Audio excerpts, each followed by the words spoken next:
It is a given that health is a human right. While safe medicine supply is fundamental for public health, a reliable, good quality medicine supply is essential, but often missing in countries with weak regulatory systems. Yet, even in the most secure market in the world, it's estimated that at least 1% of all drugs in circulation are counterfeit. Falsified and substandard medicine may contain dangerous ingredients which can cause important side effects like mass poisoning and treatment failures.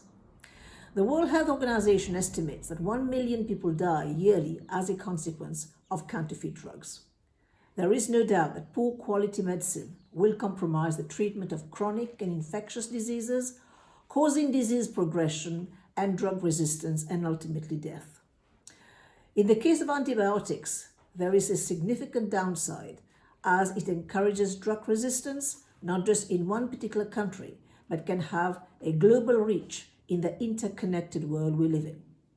In sub-Saharan Africa, children are the innocent victims of counterfeit drugs, with over 120,000 under 5 malaria-positive children dying across 39 countries. The industry is also impacted, not just the loss in sales for major pharmaceutical companies, but associated increased costs for additional security measures that need to be put in place with impacts on the consumers. It damages the brand and will undermine innovation. Other associated crimes involve money laundering, human trafficking, and they can all be tied to criminals involved in pharmaceutical crime. Whilst it is often assumed that high-income countries with strong regulatory systems can effectively exclude substandard and falsified medical products from their market, a 2017 WHO analysis showed that this is not necessarily the case.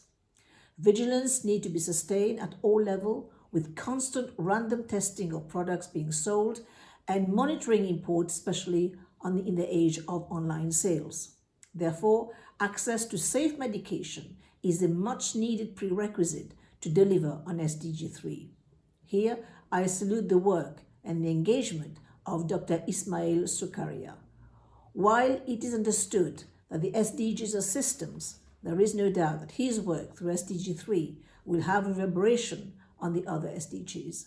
I wish him all the very best, and I thank you for your attention.